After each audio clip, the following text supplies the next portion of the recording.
So I was saying that if you live in a mansion, yes, your room is a bit far from the place where the cars are parked, so you might not hear vehicle noises. You might have walls made of brick, so you might not hear the cupboards and closets opening and closing in the rooms adjacent. But in a typical apartment in US and most likely in Canada, you will hear noises from apartment next door. So that is not so unusual at all.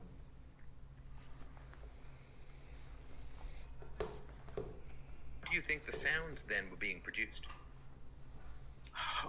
Yeah, there are multiple ways of producing sounds and noises. So one is the actual productions. For example, a car door is closed shut, then it produces a noise.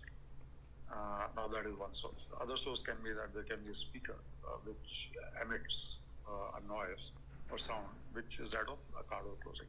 So those are two main sources. Oh, so you think that there may have been a speaker with cupboard door closing sounds in your cupboards? Not in my cupboard, because I know my cupboards because it's my apartment, so I know my cupboards. They don't have it.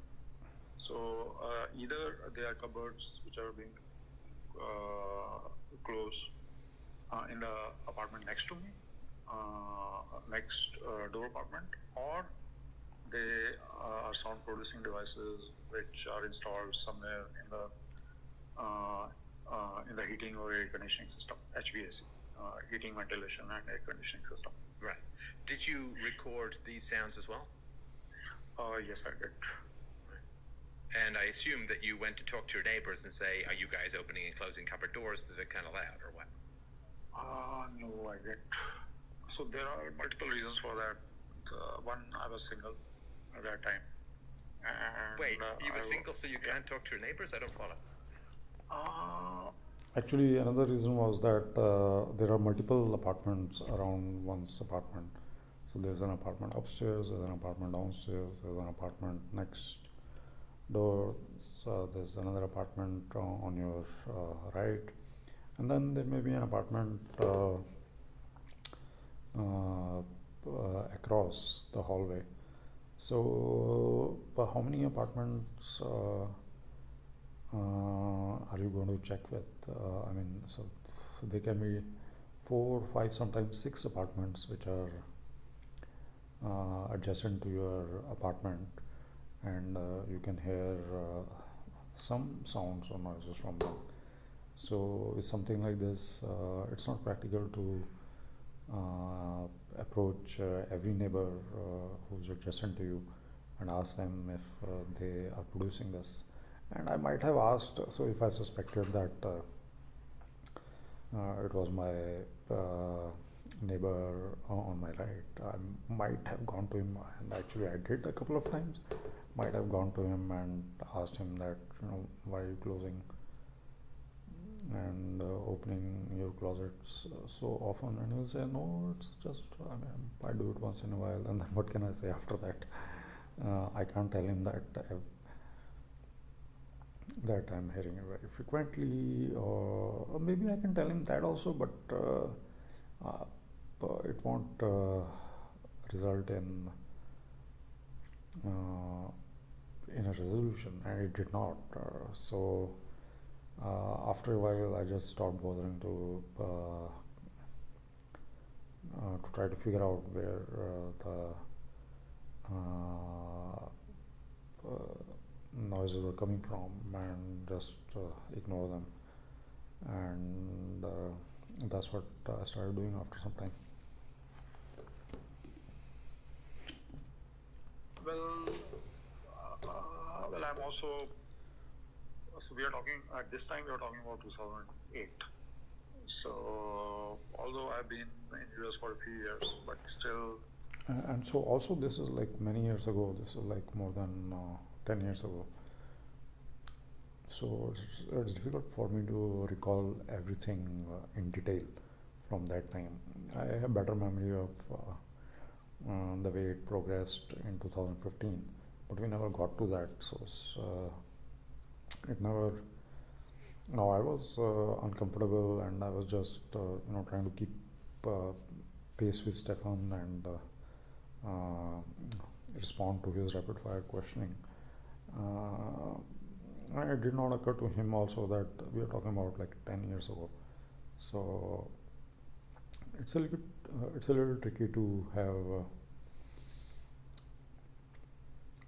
very good recollection of everything that happened more than 10 years ago. Yeah, I mean, I had hesitation in approaching my apartment manager, although I might have approached him and he might just have said that, just ignore it. Oh, you were like too shy or nervous to talk to neighbors? As a matter of fact, a couple of times I did speak with the apartment manager, and as I had suspected, and as one would imagine, not much came out of it. So the manager is usually like, oh, okay, so you have this sound of this door closing and you have recorded it. It happens, I can hear the closet door closing of apartment next to me as well, so just ignore it. So that's what the manager is likely to have said, and so I just stopped bothering after that. Also, I was not only that, but quite jittery as well, because quite what? Also quite jittery. So I'm okay. I'm anxious Jittery, at this point of time, because see, it's a combination thing, as I can see now. So not just noises. So noises can only do that much damage. They can annoy a person, and they can make a person very angry also. But noises cannot make a person to be disoriented and nauseous for hours. And that happened again at nighttime or other times as well? Okay, so that's also a little bit complicated. So yes, most potent damage is at night time, because you're sleeping, or I'm sleeping, or I'm unconscious, and that's when I'm not conscious of what's hitting my body. So, but it's invisible either way, right? And if it goes through walls, it doesn't matter whether you're awake or asleep in terms of the weapon hitting you, right? But if I'm awake and say an electromagnetic pulse or a series of electromagnetic pulses hit me, and my heart rate goes up immediately, I can immediately sense that it happened, and I can move. And so the effectiveness of that over a long, so it cannot be done for a long period of time. Now you can also, I'm sure you've thought of this, right, Sanjay, but you can get equipment to measure electromagnets, right? Like to see them to see if there's magnetism or electromagnetism in the environment. Well, I don't know if you just throw marbles, like metal marbles up in the air and see if they stick to the wall or something, but there's ways to test for this, right? Right. And what did you try for that? There are ways, but they are not very effective, Stefan. So it's, if it's electromagnetism, it's electromagnetism, right? There's not some special kind of hidden other dimensional Hogwarts electromagnetism, right? No, but if you go to the store, it's not so easy to find devices which can detect electromagnetic fields over a wide range. So well, it can't be that wide a range if it's hitting you, right? They don't want to hit other people too, right? It's got to be kind of focused. No, in the range, when I'm saying range, I am saying the range of wavelength. So electromagnetic fields is energy, and energy is wavelength and intensity. So the wavelength, everything in this world is energy: the sunlight, light, the sound. So the wavelength over which these energies can be distributed is so large. It starts from 0 hertz to But it would have to be in a frequency that would affect your body, right? So it can't be any frequency, because some frequencies wouldn't affect. It's a fairly narrow range, I would assume, that would affect your body, right? If I knew that this is a range which is affecting my body, I would be able to go and get instrument on Amazon or eBay for that specific range. Yeah. So just for those who don't know, let me just point out something here. Yeah. On Amazon for $39.95, and I guess the price of one single.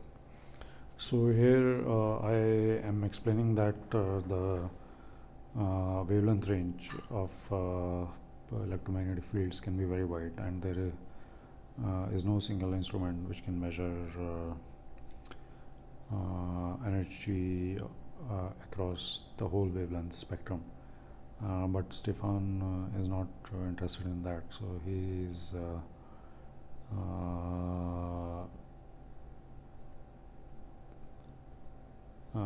he has gone on Amazon and found an EMF meter which is $39.99, and then he asserts why you couldn't use this meter for measuring or detecting the electromagnetic fields which were affecting you, and he is not even asking that why you could not detect, although I am trying to explain that. He's just saying that you should have been able to detect. And the way he's speaking, he does not obviously know electromagnetic fields and other types of energies in similar range, like radio frequency waves and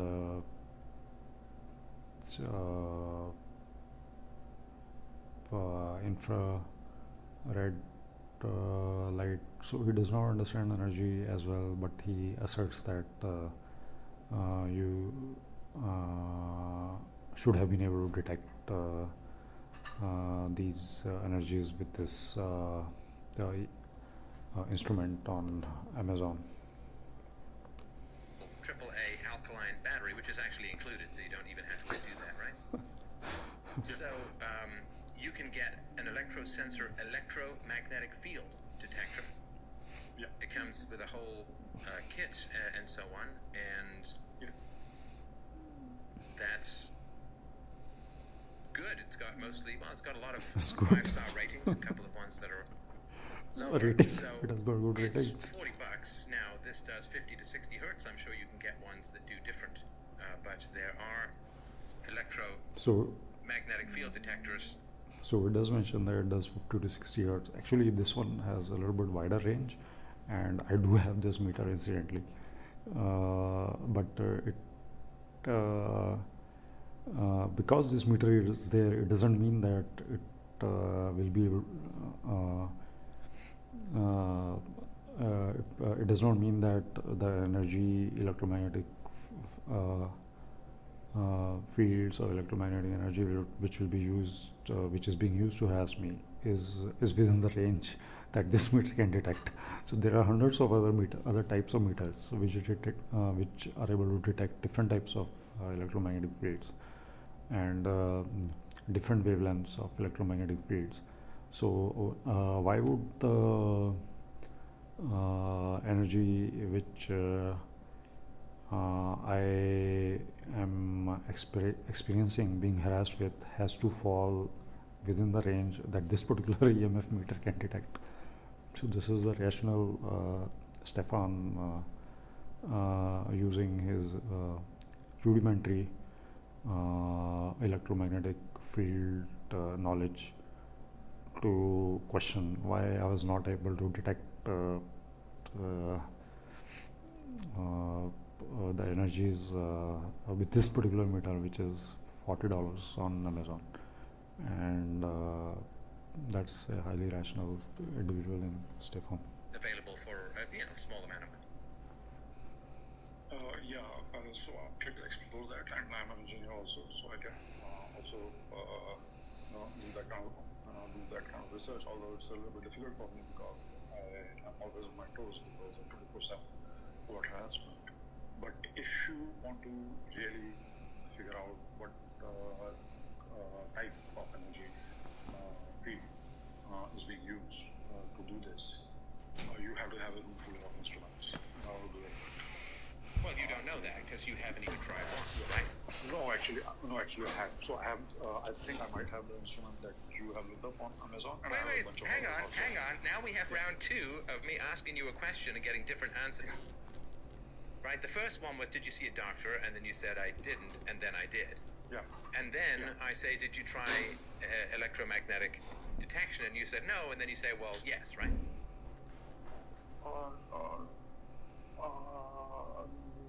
No, I mean, I can't contradict that because I have been having these devices for the last 2-3 years. So I have 3 or 4 devices which I've used for different. And have they found anything? Well, I mean, again, it's a little complicated because I'm not an electromagnetic. I'm not an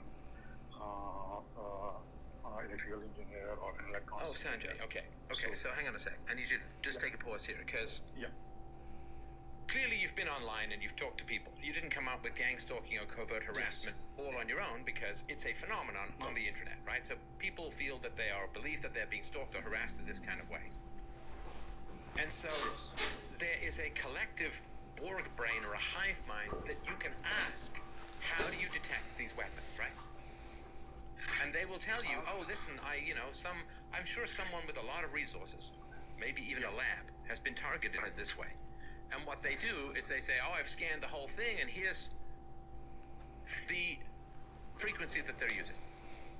And so the idea that you're starting completely from scratch when there are a lot of people out there who believe that they're being harassed in this kind of way, who can ask each other. And this has been going on for decades, for a lot of time, right? Certainly for you, the first time was a decade ago, more than a decade ago now, I suppose, in September 2018. And so there are other people out there who have spent a lot of resources, a lot of time, and a lot of years trying to detect these directed energy devices, right? Not really. Again, it's not that straightforward. So it's not what? So it's not that straightforward. It's a little bit more complicated than that. Oh, it's more complicated. So, yes. Okay. So the thing is that there is on the internet there are hundreds of websites which speak about covert harassment, targeted individuals, gang stalking. But many of these Okay, so gang stalking is a term I never use. In the email that I sent to Michael, his operations person, for requesting my appearance in Colin's show, I didn't use the term gang stalking. But he started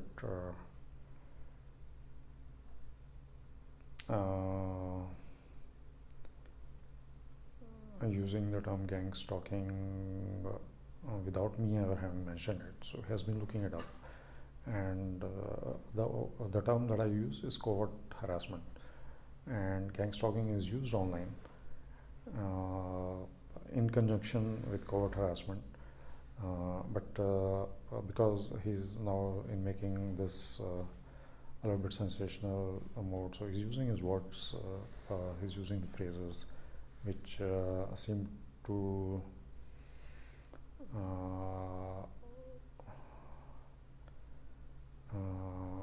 downplay the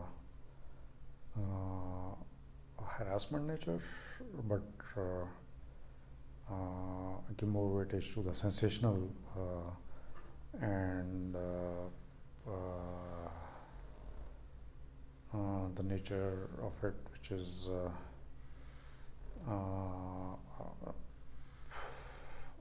a little bit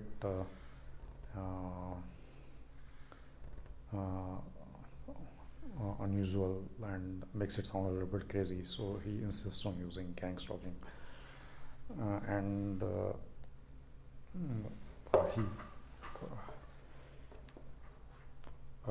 he's trying to avoid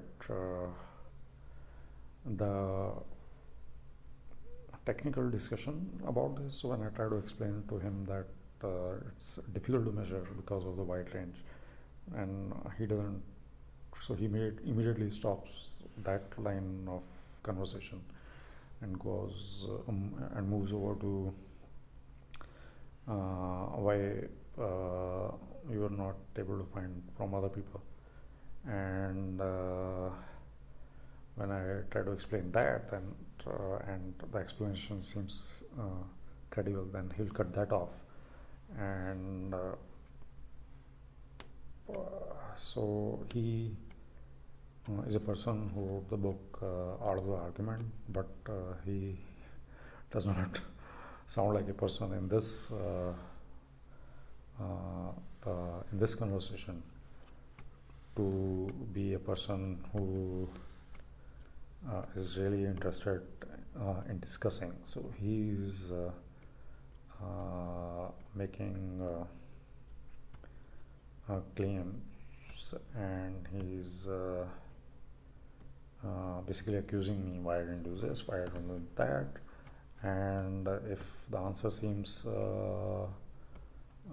reasonable and logical, then he is not interested in that, and he moves on to the next accusation, and if the next one doesn't seem to be leading anywhere where he wants to go, and he wants to go in the direction where he can show that this is a figment of imagination. So if I respond to him in a manner which is reasonable and logical and which makes perfect sense, he immediately drops that line of conversation and he moves on to the next claim. So he's kind of acting like it's not a discussion. It's not a discussion that he's looking for. It's not that he's trying to understand this. He already knows what he's going to. He's going to conclude, or he's going to say he has concluded, which comes at the end of the conversation, and then he's just looking for any type of corroboration that he can get in my conversation with him, and that's why anything where I have reason and I present a rational behind that, and he's not interested in that, he cuts it off immediately, and then he moves on to the next claim, which has potential of highlighting the outlandishness of the type of covert harassment which I'm describing. So my heart rate is now 91, and my lungs have started feeling really uncomfortable. My breathing is very, very labored, and that leads to more difficulty in speaking. So let me take a minute of break, and then I will resume this again.